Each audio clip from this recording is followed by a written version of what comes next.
Hi, this is Black Siren with Accentuate. I'm making this video because I just wanted to have some kind of impact on the Black Lives Matter movement. Black Lives Matter movement.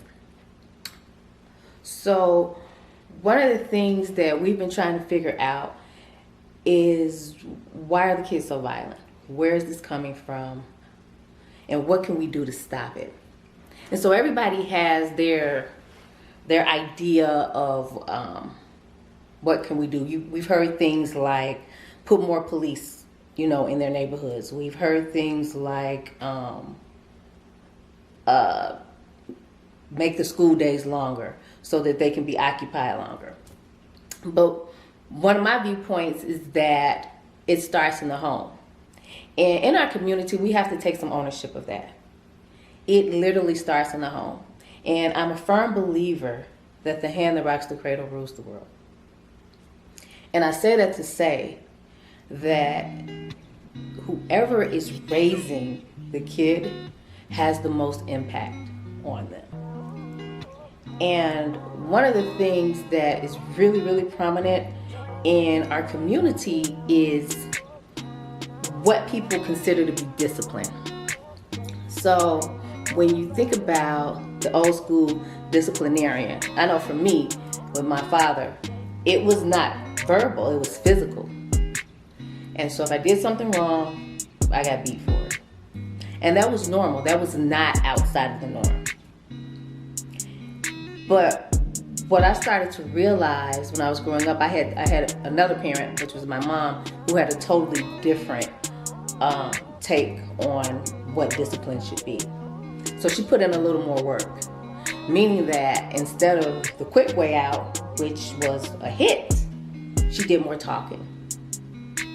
And I get it. I get the disciplinarian thing. And maybe that's how some households really feel like they need to be ran. But if you're gonna hit, first of all, I can't condone it. But what I must say behind that is you have to do the work. And the work is to teach. It's very easy to hit somebody. Because one, you got to figure out, am I hitting them out of anger? Because, oh my God, that felt good. I needed to do that. Or the theory that pain teaches. Because it does in some instances. But after that, what are you doing? Because I hit you.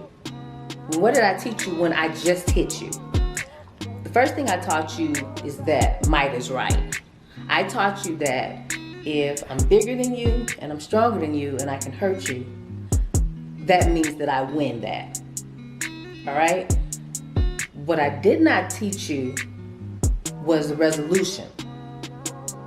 And what I mean by that is, how do we deal with things when we get angry? And the only thing you have to draw from is where you come from.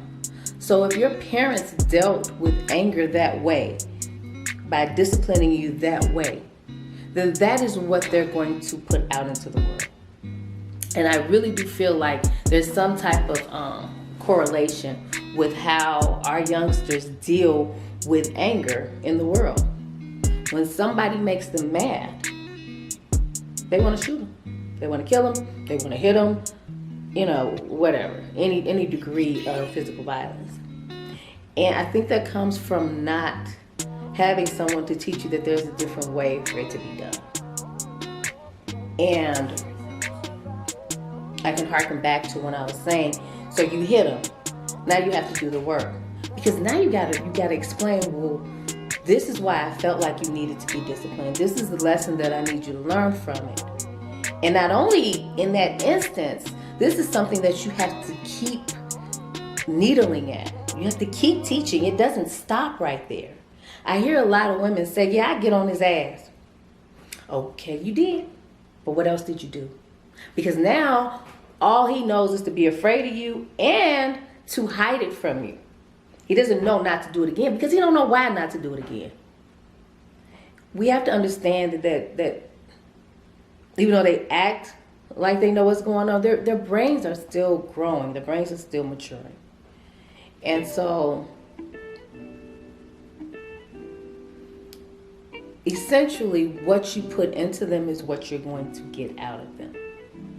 And so when I see kids out here that don't know how to talk it out, that don't know how to talk it out with themselves, I can see where the violence in our community comes from. And so an important thing for us is to capture the mothers. And we capture them when they're young. And, you know, I think, personally, I really think that child development should be taught on a bigger level even in high school. Because usually you don't get child development until you probably, maybe your freshman or sophomore year in college. By this time, they've already had children, some of them. So they don't even know that there's a different way to do it. And there's something that I always say, which is, how can a child reach for the stars if they don't even know what they look like? But there's even something deeper than that. The deeper thing is, how can a child reach for the stars if they don't even know they're there? So if a mother doesn't even know that she has other options and other avenues of dealing with her children, then she's not going to do it. And the reason why she wouldn't know that there are other options and other avenues is because nobody gave that to her. In our community, there has to be a conscious effort on growth. Somebody somewhere in the line has to say, I'm going to do it differently. Or I'm going to introduce my kids to this. But it doesn't happen naturally. And so that's where people who have been out in the world, people who have had experiences, have an impact on the community. And that's why it's important for people who have been educated to come back and pull them in. Because everybody just doesn't have the same opportunities. We have some of the most valuable gems in the hood. And it's kind of sad because it's kind of like the thought process of, if you raise an eagle with chickens, will he ever learn how to fly? Maybe not. Because once again, it's your surroundings. And that's all you know. And it takes a certain type of individual to say, I want to step out. And I'm not saying that we don't have those type of individuals, but it's very hard to find those type of individuals to say, I'm going to do something different. Those trailblazers, those trendsetters.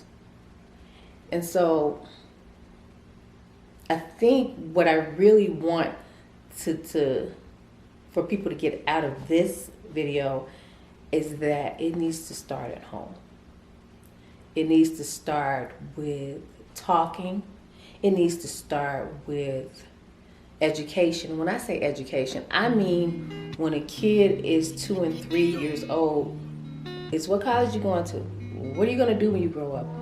You know, what do you like to do? These are things, when you find these talents in your kid, I don't care what it is. If you got one over there that want to build 1 million Legos, you don't know, you might have an engineer. If you got one over there that keeps taking apart your radio, you don't know, you may have a scientist. You have these kids and they have all of these gifts that we aren't looking at the way we could be looking at them. Because I'm really not an advocate of, and I'll say this much, I was going to say something wrong. I was going to say I'm not an advocate of making somebody do something that they're not talented at. Unfortunately, in our world, for instance, I'm a registered nurse. I did not want to be a registered nurse. I'm an extremely creative person. And so my heart lies in creative things. But before I got pregnant, that was what I was on. That's the path that I was on. I eventually was probably going to end up teaching dance because that's what I love to do. But then I got pregnant. And I knew that the life that I wanted for my children, I probably wasn't going to get that from teaching dance. And so I had to switch my focus. Other nationalities or people who have money can give their children the luxury of choosing a career that they love to do. Unfortunately, I didn't do that. But my point is, everything that we want them to have, we need to give it to them when they're little. If all you're giving them is physical violence, nigga, shut your ass up, bitch, you ain't shit, you stupid as fuck, things like that, that's what they're going to give us. There are other ways, there are alternatives to you bad as fuck, you know, or look at this badass. You can say things like, you're not bad, I didn't like what you did, there's a better way to do this, come on, let me show you this. Or what we learn, especially with small little babies, is we don't like to say the word no all the time. No, because what you get is a kid that says no back to you all the time. So instead of saying no all the time, what you learn is to, when they're doing something that you don't want them to do, put something else in front of their face. All right? So you got the baby, he done got a hold to your keys, he got the keys in his mouth. You take the keys and you give him something that you don't mind him having in his mouth. You got a kid that is throwing stuff all around the room. You don't have to say no. You can direct it. They little people. Their brains are not that advanced. Direct their attention towards something else. And so I know it sounds like that's not a big deal, but it is. When you see that in kids when there's, what I want to say, 4, 5, 6, and they have this, I'm sorry, I got something in my eye. They have this defiance. That came from us.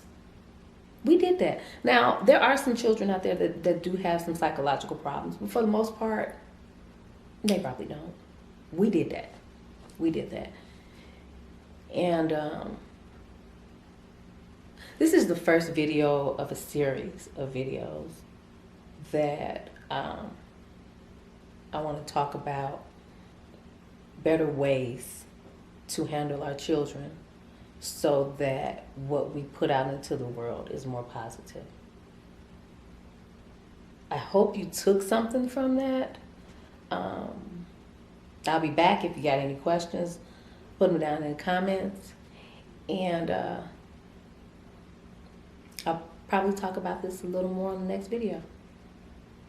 Thanks for watching.